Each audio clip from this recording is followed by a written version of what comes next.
¿Qué tienen en común un asesino en serie y un tornado mortal que arrasa una tranquila ciudad?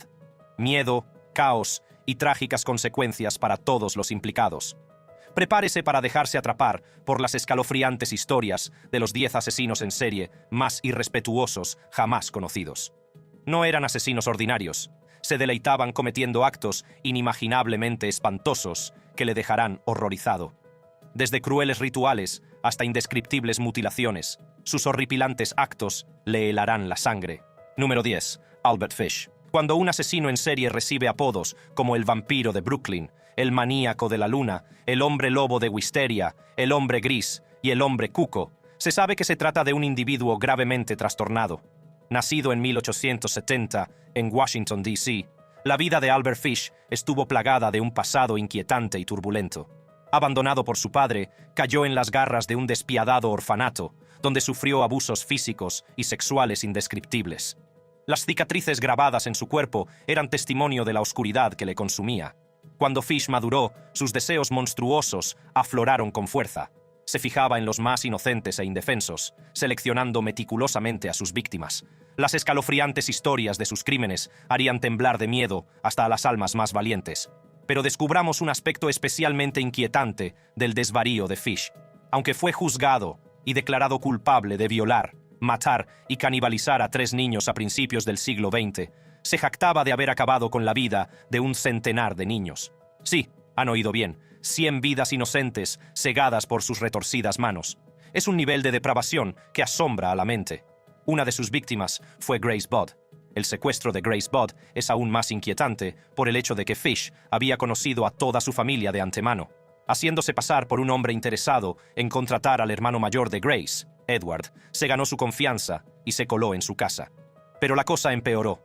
Fish compartía las comidas con los incautos Budds, participando en reuniones aparentemente inocentes que ocultaban sus retorcidas intenciones. Los Budd, pensando que habían encontrado a un conocido fiable y digno de confianza, acogieron a este monstruo entre ellos. No sabían que bajo la fachada aparentemente inofensiva de Fish se escondía un plan oscuro y malévolo: acabar con la vida de su amada Hilla. Mientras estaban sentados juntos, partiendo el pan e intercambiando cumplidos, la mente de Fish se consumía en pensamientos de lo indecible.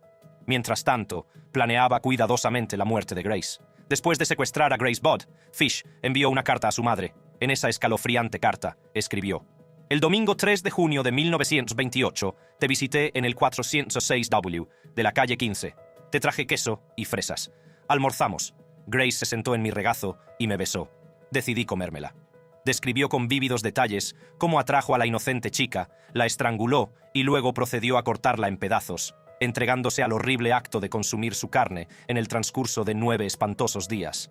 Pero la justicia, amigos míos, acabó atrapando a este monstruoso depredador. Fish se enfrentó a su día en el tribunal, donde fue confrontado con el horror de sus crímenes. El ambiente era una mezcla de curiosidad morbosa y repugnancia absoluta, mientras los testigos relataban las atrocidades indescriptibles que habían sufrido a sus manos. En sus últimos momentos, mientras el juez dictaba sentencia, Albert Fish permaneció desafiante, impenitente. Con una sonrisa nauseabunda grabada en el rostro, miró fijamente a los ojos de quienes le habían condenado. Y con voz impregnada de maldad, pronunció sus últimas palabras, grabadas para siempre en la memoria de los presentes: «Ni siquiera sé por qué estoy aquí». Con esas escalofriantes palabras, Albert Fish descendió a las profundidades de la oscuridad, encarnación del mal en estado puro. Su capítulo de la historia se cerró, dejando tras de sí un legado de miedo y desesperación que produce escalofríos. Pero si piensa que Albert Fish era un monstruo, prepárese para viajar a los más oscuros recovecos de la psique humana, ya que compartimos la historia de este monstruo ruso, del que se dice que alcanzaba el orgasmo mientras escuchaba los gritos y lamentos de su víctima mientras la apuñalaba. Número 9. Andrei Chikatilo. Entre 1978 y 1990, el asesino en serie ruso, Andrei Chikatilo, cometió actos de violencia incalificables contra más de 50 mujeres jóvenes y niños. Sus retorcidos deseos le llevaron a agredir sexualmente, asesinar y mutilar a sus víctimas, utilizando un cuchillo para apuñalarlas y acuchillarlas sin importarle su edad, ya que una de sus víctimas era incluso un niño de 9 años. Nacido el 16 de octubre de 1936 en el campo ucraniano, los primeros años de la vida de Chikatilo estuvieron marcados por la oscuridad de la guerra y la pobreza. En medio del caos, fue testigo de horrores inimaginables que darían forma a su perturbada mente. A medida que Chikatilo crecía, su perturbada psique se desentrañaba, consumida por fantasías grotescas que se manifestaban en actos horripilantes. Seleccionaba fríamente a sus víctimas, planeando meticulosamente sus muertes. Estos individuos inocentes, llenos del potencial de la vida, estaban a punto de ver su futuro brutalmente extinguido por esta monstruosa figura. De 1968 a 1990, Chikatilo desató una aterradora ola de terror, acabando cruelmente con la vida de más de 50 mujeres jóvenes y niños. Su arma preferida era el cuchillo, y las secuelas de sus ataques dejaron una devastación inimaginable. Lo que distingue a Chikatilo es la inquietante verdad de que sus perversos deseos estaban íntimamente ligados a la obtención de placer sexual apuñalando mujeres. Este impulso insaciable le hacía incapaz de resistirse a la oscura compulsión que le llevaba a matar. En septiembre de 1978, Chikatilo se trasladó a Shakti y fue allí donde cometió su primer acto de horror registrado. La noche del 22 de diciembre, atrajo a una niña de 9 años, llamada Yelena Sakhotnova, a una cabaña abandonada y en ruinas, que había adquirido en secreto. Su intención era llevar a cabo una agresión sexual, pero fue incapaz de tener una erección. Cuando la niña forcejeó, la estranguló y la apuñaló 3 veces en el abdomen, eyaculando mientras la apuñalaba. Durante una entrevista tras su detención en 1990, Chikatilo recordó un escalofriante detalle del trágico suceso. Justo después de apuñalar a Sakhotnova, la niña consiguió decir algo con voz débil y áspera. En respuesta, procedió a estrangularla hasta que perdió el conocimiento. A continuación, se deshizo cruelmente de su cuerpo sin vida arrollándolo al cercano río Grushevka. 2 días después, su cuerpo fue descubierto bajo un puente cercano a la zona. Conocido como el carnicero de Rostov, el destripador Rojo y el destripador de Rostov, Chikatilo proyectó una sombra escalofriante sobre la nación durante su reinado de terror. Aunque confesó la asombrosa cifra de 56 brutales asesinatos, fue juzgado por 53 de ellos. En la sala del tribunal, las familias de las víctimas experimentaron una mezcla de angustia y rabia, buscando desesperadamente un final.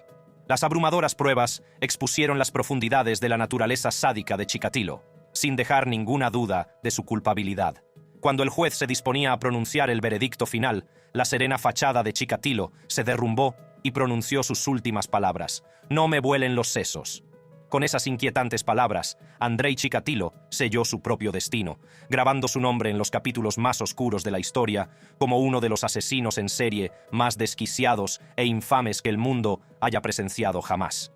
El 14 de febrero de 1994 fue ejecutado por un pelotón de fusilamiento, pero aunque piense que Chikatilo es la bestia definitiva, espere a oír lo que la siguiente persona de esta lista hace con unas tijeras a sus víctimas. Número 8. Peter Kürten. Nacido en la extrema pobreza en Colonia Mulheim, un suburbio de Colonia, Alemania, el 26 de mayo de 1883, Peter Kürten estaba destinado a convertirse en uno de los asesinos en serie más infames de la historia. Kürten creció en un hogar empobrecido y maltratado. Era el mayor de 3 hermanos y sufría abusos por parte de su padre, alcohólico y sádico. El tormento diario que Kürten sufría a manos de su padre creó un caldo de cultivo para la oscuridad en su interior. De joven entabló una relación enfermiza con un perrero de su edificio, que le introdujo en la perturbadora práctica de la zoofilia, inicialmente con perros. Pero a medida que crecía, también lo hacía su mente oscura, y los perros ya no bastaban para satisfacer sus retorcidos deseos. A la tierna edad de 9 años, Kürten ahogó a 2 amigos del colegio.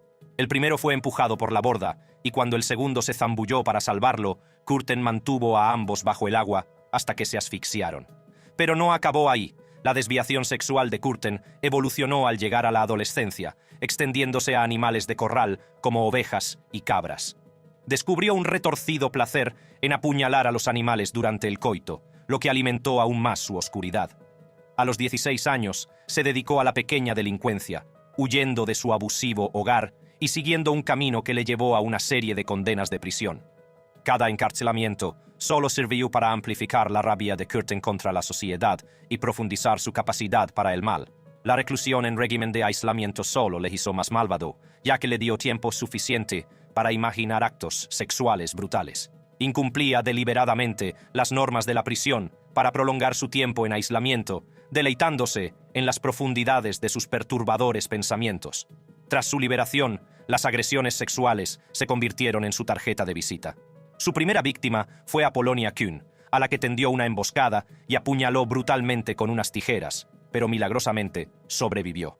La juerga de Kürten continuó en agosto, cuando violó, estranguló y apuñaló a Maria Hahn. Incluso intentó crucificar su cuerpo en descomposición, pero no pudo completar el macabro acto. Con cada ataque, el placer sádico de Kürten se intensificaba. En noviembre de 1929, su objetivo fue una niña de 5 años, llamada Gertrud Albermann, en el distrito Flingern de Düsseldorf. La atrajo a una zona apartada y la estranguló violentamente. Después le infligió una puñalada mortal en la sien izquierda con unas tijeras, siguiendo su patrón habitual. Cuando la joven Gertrude cayó al suelo, Kürten continuó con su frenesí, apuñalándola sin piedad 34 veces más en la sien y el pecho. Dejó cruelmente su cuerpo sin vida entre un grupo de ortigas cerca del muro de una fábrica. La ciudad de Düsseldorf temía a Kürten, apodado el vampiro de Düsseldorf, nombre que se ganó por sus intentos ocasionales de beber la sangre de las heridas de sus víctimas. Las acciones de Kürten eran incomprensibles y el público buscaba desesperadamente respuestas y protección contra este famoso asesino en serie, cuando finalmente fue capturado y compareció ante el tribunal en 1931. Kürten proclamó: «No tengo remordimientos. En cuanto a si el recuerdo de mis actos me hace sentir vergüenza, les diré que recordar todos los detalles no es nada desagradable. Más bien, lo he disfrutado». ¡Qué audacia tan irrespetuosa! Momentos antes de su ejecución en la guillotina, Kürten preguntó al psiquiatra presente: «Dígame, ¿escucharé el sonido de mi propia sangre fluyendo de mi cuello cortado, aunque solo sea por un breve instante? Sería el placer supremo». A la pregunta de si tenía unas últimas palabras, Kürten respondió con una sonrisa siniestra: «No». El siguiente asesino de esta lista hace que los horripilantes asesinatos de Kürten parezcan un juego de niños. Número 7. Pedro López. Esta lista no estará completa sin mencionar al hombre que ostenta el récord Guinness como el asesino en serie más prolífico de la historia. Pedro Alonso López, asesino en serie colombiano conocido como el Monstruo de los Andes, cometió atroces crímenes entre 1969 y 1980, dirigidos principalmente contra mujeres jóvenes y niñas.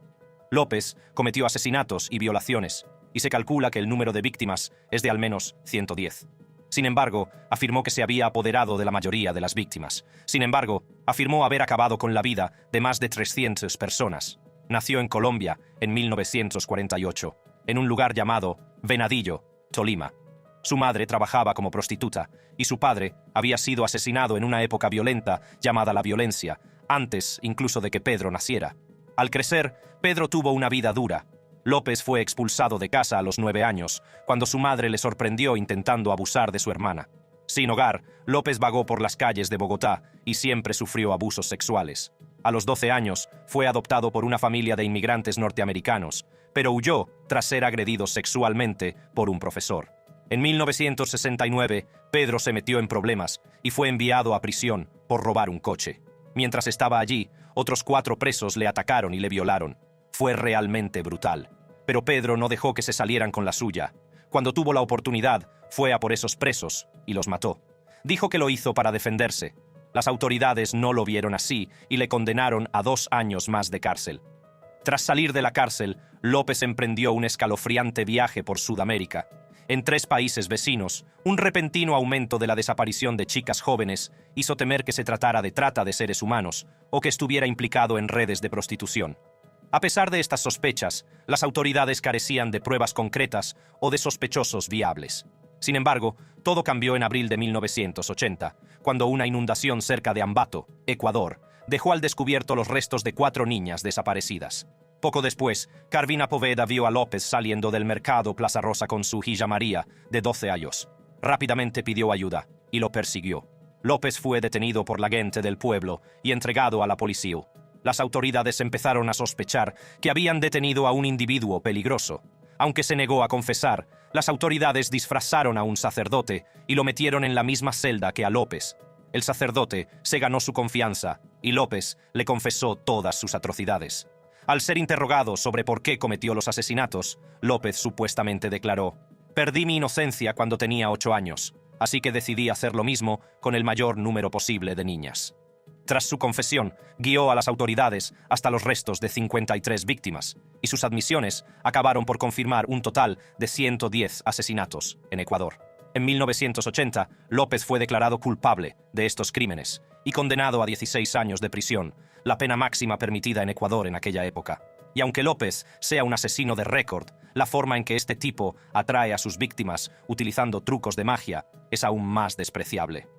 Número 6. John Wayne Gacy. Nos adentramos en los tranquilos suburbios de Chicago, donde una comunidad desprevenida estaba a punto de enfrentarse a una verdad espeluznante. John Wayne Gacy era un hombre aparentemente corriente, con un escalofriante secreto oculto bajo su amable sonrisa. Nacido el 17 de marzo de 1942 en Chicago, Illinois, Gacy parecía un tipo corriente, pero tras su amable comportamiento y su disfraz de payaso, se ocultaba un oscuro y siniestro secreto. Conocido por su sociabilidad exterior e incluso por sus actuaciones como payaso en actos benéficos y fiestas infantiles, bajo su amable fachada se escondía una mente maligna. A puerta cerrada, la verdadera naturaleza de Gacy salía a la luz, revelando a un hombre que se aprovechaba de los vulnerables y desprevenidos. Sus víctimas, jóvenes de ambos sexos, tuvieron un destino horrible en sus manos. Una vez que capturaba a sus víctimas, Gacy seguía una rutina inquietante. Daba a sus víctimas sustancias tóxicas o se ganaba su confianza mediante un encanto calculado. A continuación, colocaba un par de esposas en una escalofriante exhibición que presentaba como un truco de magia. Pero esta ilusión ocultaba una intención malvada. Gacy se liberaba casualmente de las esposas utilizando una llave oculta, tratando de impresionar a sus víctimas que no eran conscientes de su mala intención. El método habitual de Gacy para matar a sus víctimas consistía en utilizar una cuerda como torniquete alrededor del cuello. Tensaba la cuerda gradualmente, utilizando el mango de un martillo, técnica que denominaba el truco de la cuerda. A menudo decía a sus cautivos: «Este es el último truco». Al menos en una ocasión, mientras tensaba la cuerda alrededor del cuello de una víctima, recitaba partes del Salmo 23. Algunas víctimas sufrieron convulsiones durante más de un minuto. Algunas víctimas sufrían convulsiones durante horas antes de sucumbir a la muerte, mientras que otras morían asfixiadas por las mordazas de tela que les introducía a la fuerza en la garganta. Con la excepción de sus dos últimas víctimas, todos los asesinatos tuvieron lugar entre las 3 SR y las 6 SR de la mañana. Una vez que las víctimas fallecían, Gacy solía guardar sus cuerpos debajo de la cama durante aproximadamente 24 horas antes de enterrarlos en el sótano. Para acelerar la descomposición, vertía periódicamente cal viva sobre los restos. En algunos casos, llevaba los cuerpos de las víctimas a su garaje, donde los embalsamaba antes de enterrarlos. Con el tiempo, la verdad sobre las atrocidades de Gacy salió a la luz. Su reinado de terror terminó en 1980, cuando fue condenado por múltiples asesinatos. El alcance de sus atroces crímenes se hizo evidente cuando las autoridades descubrieron los restos de 26 víctimas enterrados en el sótano de su casa. Sus últimas palabras antes de morir fueron: «Bésame el culo». Una locura, ¿verdad? La historia del siguiente tipo te hará hervir la sangre en las venas. Número 5. Ted Bundy. Activo durante la década de 1970, Bundy se embarcó en una escalofriante matanza que dejó un rastro de devastación en varios estados. Su carisma, inteligencia y capacidad para integrarse perfectamente en la sociedad le permitieron actuar sin ser detectado durante un periodo alarmantemente largo. Ted Bundy nació el 24 de noviembre de 1946 en Burlington, Vermont, en el seno de una familia aparentemente normal. A pesar de las apariencias, sus oscuros deseos y siniestras inclinaciones empezaron a aflorar en su adolescencia. De joven, Bundy mostraba signos de manipulación y engaño. El reino del terror de Bundy comenzó a principios de los años 70, centrándose principalmente en mujeres jóvenes. Su método de actuación era escalofriantemente eficaz. A menudo se hacía pasar por figuras de autoridad o fingía una lesión para ganarse la confianza de sus víctimas. Una vez ganada su confianza, atacaba, dominándolas e incapacitándolas antes de cometer atroces actos de violencia. Oficialmente, fue condenado por el asesinato de al menos 30 mujeres jóvenes en varios estados, como Washington, Oregon, Utah y Colorado. Sin embargo, muchos creen que el número real de sus víctimas podría ser significativamente mayor, dada su habilidad para ocultar sus actos y deshacerse de las pruebas con alarmante destreza. Bundy volvía con frecuencia a los cadáveres de las personas que secuestraba. Los acicalaba y practicaba actos sexuales con sus cadáveres hasta que se descomponían y los animales salvajes destruían cualquier posibilidad de contacto posterior. Guardaba las cabezas cortadas de al menos 12 víctimas, como recuerdo en su apartamento. A veces irrumpía en las casas por la noche y atacaba brutalmente a sus víctimas mientras dormían. Justo antes de su ejecución, Bundy confesó 30 asesinatos, pero aún no está claro cuántas víctimas tuvo exactamente. Algunas personas creen que podrían ser 100 o incluso más, y Bundy a veces insinuaba más para mantener a la gente adivinando. En 1980, durante una conversación con el prestigioso periodista de investigación Hugh Ainsworth, confesó que por cada asesinato que la gente conocía, podía haber otros que permanecían desconocidos. Cuando los agentes del FBI sugirieron un recuento total de 36, Bundy se rió y contestó: «Aumenten esa cifra en un dígito y tendrán la respuesta». Número 4. Amelia Dyer. A menudo conocida como el ángel oscuro de la muerte, la mera mención de su nombre provoca escalofríos. Detrás de su fachada aparentemente inocente, se esconde un monstruo despiadado que se aprovecha de los más vulnerables con una precisión escalofriante. Amelia Dyer comenzó su carrera como enfermera y comadrona, pero más tarde se convirtió en criadora de bebés. La crianza de bebés era una forma de ganar dinero adoptando niños no deseados. Explotaban a madres desesperadas, cobrando sustanciosas comisiones por organizar las adopciones. Para muchos otros, priorizaban los beneficios sobre el bienestar de los niños, proporcionándoles unos cuidados mínimos para aumentar la cantidad de dinero que podían ahorrarse y, a veces, desatendiendo las necesidades del niño. En realidad era un comercio engañoso, ya que muchos de estos niños eran maltratados o incluso asesinados. La Dyer aseguraba a sus clientes que sus hijos tendrían un hogar seguro y cariñoso, pero en lugar de eso, dejaba que los bebés murieran de hambre y sufrieran abandono. Para mantenerlos tranquilos mientras pasaban hambre, les daba un jarabe llamado Mother's Friend, que contenía opio. Finalmente, recurrió a métodos de asesinato más rápidos para aumentar sus beneficios. Durante años, la señora Dyer consiguió evitar que las autoridades la atraparan, pero su suerte se acabó cuando un médico sospechoso informó de muchas muertes bajo su cuidado. Fue detenida y acusada de negligencia, recibiendo una condena de 6 meses de trabajos forzados. Tras su condena, la señora Dyer aprendió de sus errores. Cuando reanudó la cría de bebés, evitó involucrar a los médicos y se deshizo ella misma de los cadáveres para minimizar el riesgo de ser descubierta. También cambió de nombre con frecuencia y se trasladó a otros lugares para evitar sospechas. Sin embargo, sus delitos acabaron atrapándola. El hallazgo del cadáver de un bebé en el río Támesis llevó a las autoridades a rastrearlo hasta uno de los alias de la señora Dyer. Cuando registraron su domicilio, les llegó un olor nauseabundo a restos humanos, aunque no se encontró ningún cadáver. Más tarde, se recuperaron más bebés del Támesis, cada uno con cinta blanca alrededor del cuello, una escalofriante firma de las acciones de la señora Dyer. En marzo de 1896, Dyer fue juzgada en Old Bailey. Su defensa fue la locura, con la esperanza de escapar a las consecuencias de sus monstruosas acciones. Sorprendentemente, el jurado tardó menos de 5 minutos en emitir un veredicto unánime de culpabilidad. Aunque solo admitió un asesinato, teniendo en cuenta la cronología y los años en los que estuvo activa, se cree que Dyer fue responsable de la muerte de entre 200 y 400 niños inocentes. Miércoles, 10 de junio de 1896, poco antes de las 9:00 am. Amelia Dyer se enfrentó a su destino final cuando fue conducida a la horca, donde le esperaba la soga. Cuando le preguntaron en el patíbulo si tenía algo que decir, esbozó una sonrisa burlona antes de responder: «No tengo nada que decir». Número 3. Eileen Wuornos. Wuornos, cuyo nombre original era Eileen Carol Pittman, nació el 29 de febrero de 1956 en Rochester, Michigan. Su madre, Diane Wuornos, tenía solo 14 años cuando se casó con el padre de Eileen, Leo Pittman, que entonces tenía 18 años. Eileen nunca tuvo la oportunidad de conocer a su padre. Fue condenado a cadena perpetua por secuestrar y violar a una niña de 7 años. Leo Pittman sufría esquizofrenia y lamentablemente se quitó la vida ahorcándose mientras estaba en prisión en enero de 1969. A los 11 años, Eileen empezó a participar en actividades sexuales en la escuela a cambio de cigarrillos, drogas y comida. Cuando Eileen cumplió 22 años, en 1978, intentó acabar con su vida pegándose un tiro en el estómago. Fue un acto desesperado y trágico. Antes, entre los 14 y los 22 años, había intentado quitarse la vida en 6 ocasiones. Ya adulta, Wuornos asesinó a 7 hombres en 12 meses. Todos ellos eran conductores de entre 40 y 65 años. Su primera víctima fue Richard Charles Mallory, propietario de una tienda de electrónica en Clearwater.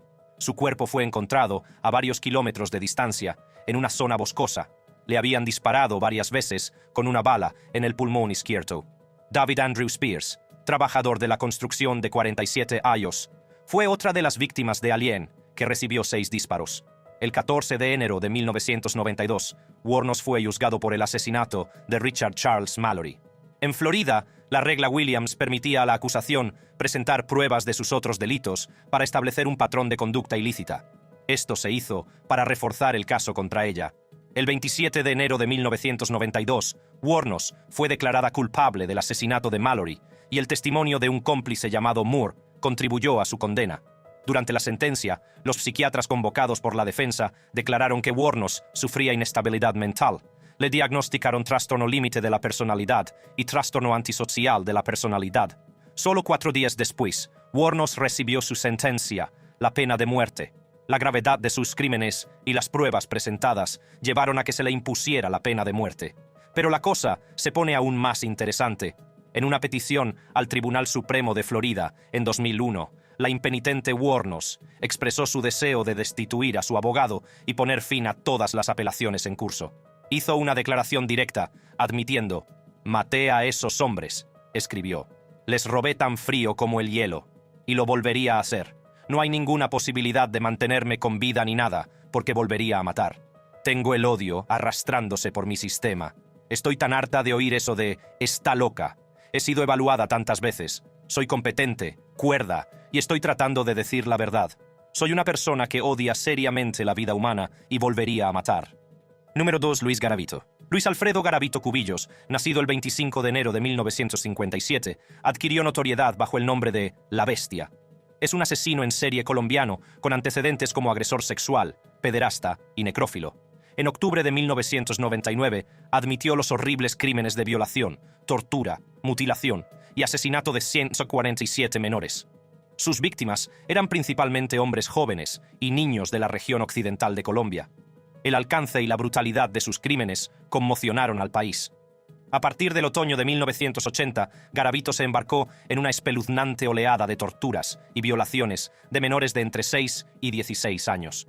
Se cree que sometió a un mínimo de 200 jóvenes a agresiones y tormentos sexuales. Su reino del terror continuó en Colombia desde el 4 de octubre de 1992 hasta el 21 de abril de 1999, donde intensificó sus crímenes con la violación, tortura, mutilación y asesinato de otros 189 menores. Pero la cosa no acaba ahí. Fue responsable de otros 4 asesinatos en Ecuador durante el verano de 1998. Garavito se había vuelto completamente indiferente a sus horribles acciones. El 4 de octubre de 1992, bajo los efectos del alcohol, vio a Juan Carlos, de 13 años, caminando cerca de un mercado. Algo en la luz de la luna desencadenó una extraña sensación en su interior, recordándole su propia infancia y alimentando una rabia que le llevó al asesinato. Garavito empezó a seguir al chico, comprando una cuerda y un cuchillo por el camino. Luego, le hizo creer que tenía un trabajo para él y le ofreció dinero. Sin ser consciente del peligro, el chico abandonó la zona abarrotada de Jamundí y se fue con Garavito a un lugar apartado cerca del ferrocarril local. Más tarde, encontraron al niño con los dientes delanteros destrozados, graves cortes en el recto y la garganta y los genitales mutilados. Pocos días después, Garavito viajó a Trujillo para visitar a su hermana Esther. En un intento de controlar sus impulsos, consumió aguardiente, pero al ver pasar a un niño, sucumbió a la rabia y empezó a destrozar recipientes. En el trayecto a la casa de su hermana en Tuluá, asesinó a John Alexander Peñaranda, de 12 años. A partir de ese momento, mató compulsivamente a jóvenes, sobre todo varones de escasos recursos, y recogió los dedos de sus pies amputados.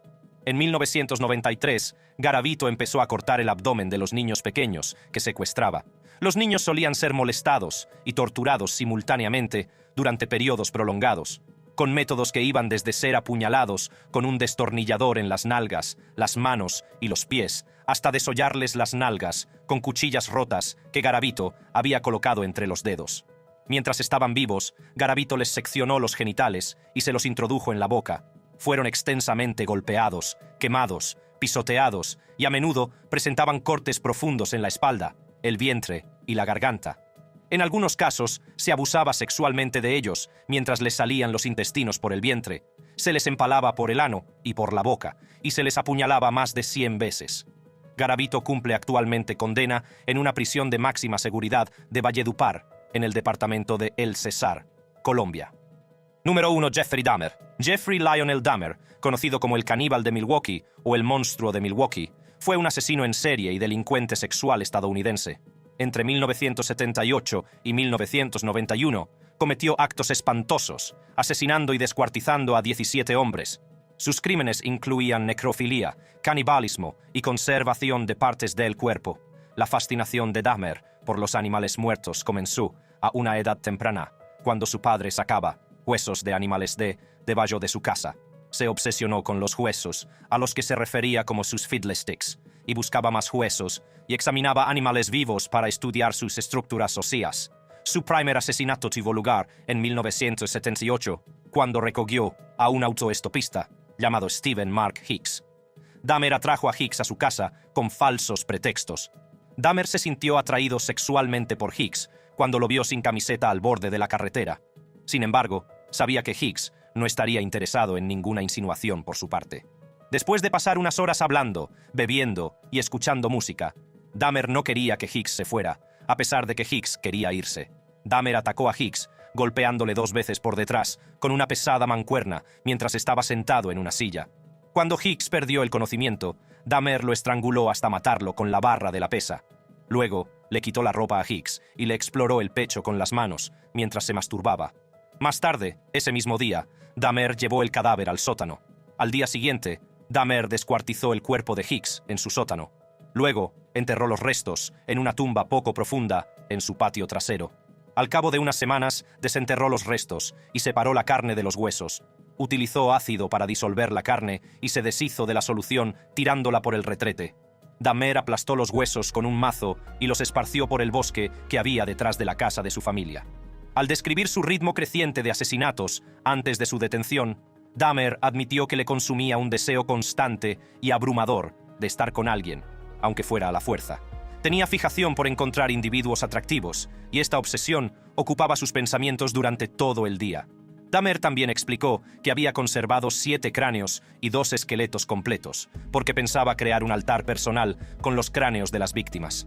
Su intención era exponerlos en una mesa negra de su salón, que había utilizado para fotografiar los cuerpos de muchas de sus víctimas.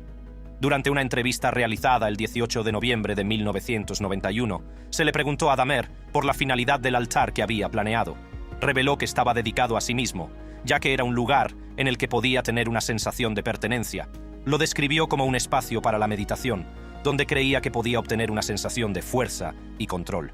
Dahmer mencionó que si su detención se hubiera producido 6 meses más tarde, las autoridades habrían descubierto el altar terminado. Durante su estancia en prisión, Dahmer mostró un retorcido sentido del humor. Hacía chistes sobre canibalismo, se burlaba de sus compañeros e incluso decía «muerdo» para provocar reacciones. Los informes sugieren que moldeaba la comida de la prisión para que pareciera partes del cuerpo y utilizaba ketchup para simular sangre. Además, se dice que colgó en su celda un cartel de una ficticia reunión de caníbales anónimos. Jeffrey Dahmer fue asesinado por otro recluso llamado Christopher Scarver en prisión. Scarver atacó a Dahmer con una barra de metal mientras limpiaba el cuarto de baño, causándole heridas mortales en la cabeza. Dahmer murió el 28 de noviembre de 1994, y el motivo de Scarver fue supuestamente su creencia de que Dahmer había faltado al respeto a sus víctimas. Pero si eso te parece una falta de respeto, espera a ver en tu pantalla los sucesos alucinantes que cubro en este vídeo.